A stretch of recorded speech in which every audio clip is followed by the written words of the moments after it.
Hi, I'm Ted Raddick with the Courier Sports Department. I'm here with Dave Hahnemann and Andy Wolf, and welcome to week 4 of the Courier's Chalk Talk.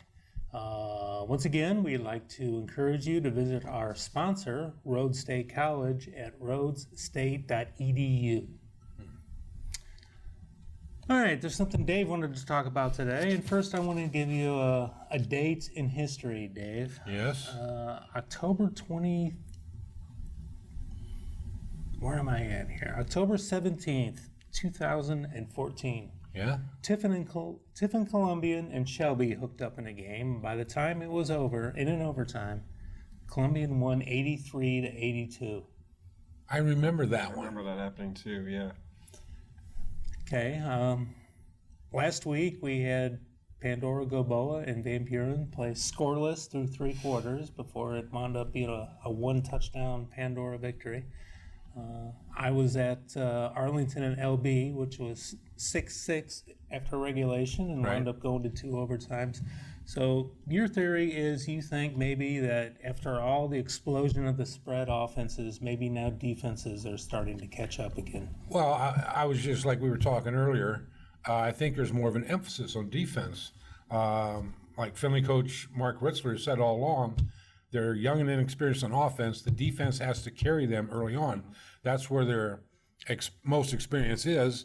And if we look at their game with Marysville, according to the stats, Marysville had 140 more yards of total offense, but Finley won the game 21-7.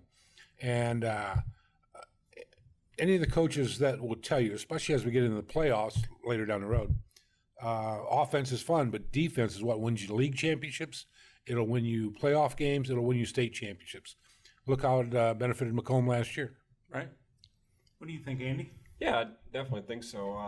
Ultimately it's the job of not allowing points. I saw a kind of case in week 2 where I know Ada outgained Arlington. They had the run and the pass working, but they were only able to put 12 points on the board to a pretty stout Arlington team, and both were kind of controlling the ball back and forth. Ada was a short passing game, and Arlington just running the ball at will. But ultimately, and my game last week, Courier Rawson in North Baltimore, it was a 40-39 game last week.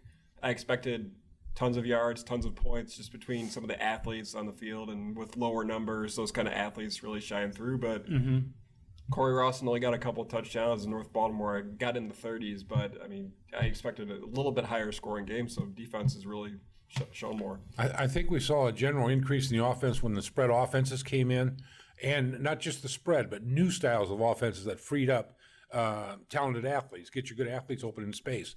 And I think what's happened now is coaches have learned and studied and found out ways to combat or negate the spread offense, a lot of ways to defense it. There was a while there where I think you could not have paid me enough money to be a high school defensive coordinator because there was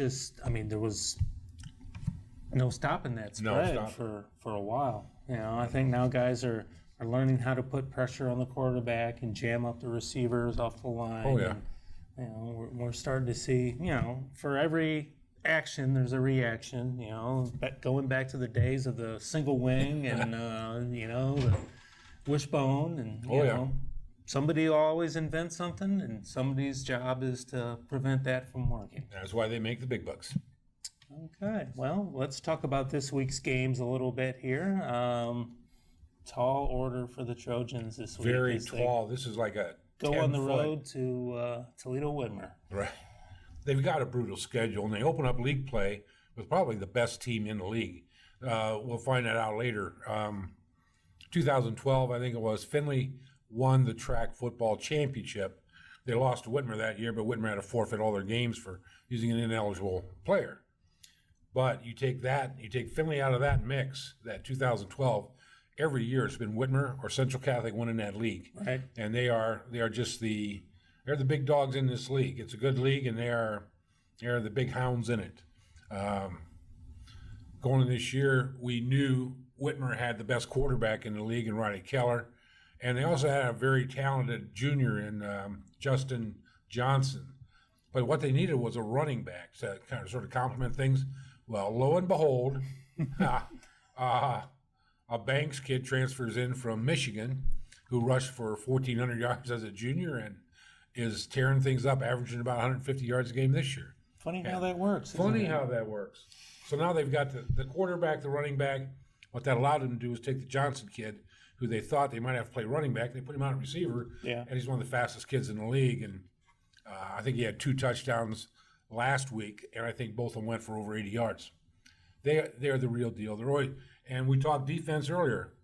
Ken Winters, he was a defensive coach there before he became head coach, and Whitmer teams are always good defensively.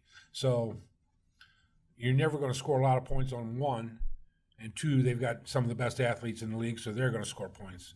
It's a monumental task for the Trojans. Yes, it is. Okay, Andy, you got a good Yeah. contrast in styles this week. Huge You contrast. get Ada's passing game Yes. versus Bluffton, which runs the military academy style flex bone. It's almost like Arlington Ada Part 2, but a little Right. bit different schematic wise. I believe Arlington runs out of a shotgun and stuff like that. But just some numbers. Ada is throwing the ball 94 times this year. Bluffton 15. Yeah. And Ada's quarterback Brandon Hall is completing 66%. So they're effectively throwing the ball.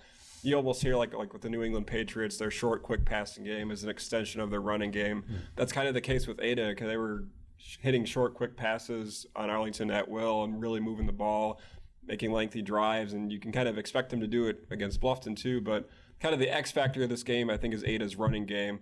A lot of these design passing attempts from Brandon Hall led to scrambling, and nobody kept a hat on him. And he's averaging 78 rushing yards a game too. Ada, believe it or not, is averaging 185 rushing yards as well. Keegan Hull is a nice compliment back as well, but it could just come down to maybe Bluffton passing the ball. Who knows? Yeah. Okay.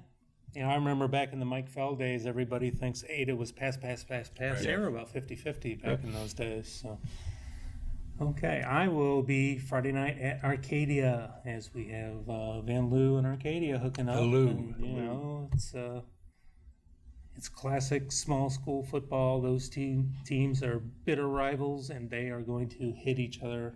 I can guarantee it. Right. So that's going to be fun. All right. I think that'll wrap it up for us this week. Be sure and check out the Courier on Saturday morning, thecourier.com Friday night. I do want to mention one thing before we go here. Macomb coach Chris Algie, he's sitting on 199 career wins. Good luck. Yeah. And the ironic thing is, he grew up and played for Arlington. Right. And he may get number 200 against Arlington Yep. if Macomb wins Friday night. Okay. I don't think it's going to be easy, but Right. yeah. Okay. I want to mention our sponsor again one last time before we go, Rhodes State College. We'd like to thank them, and we encourage you to check their website at rhodesstate.edu. We will see you next week.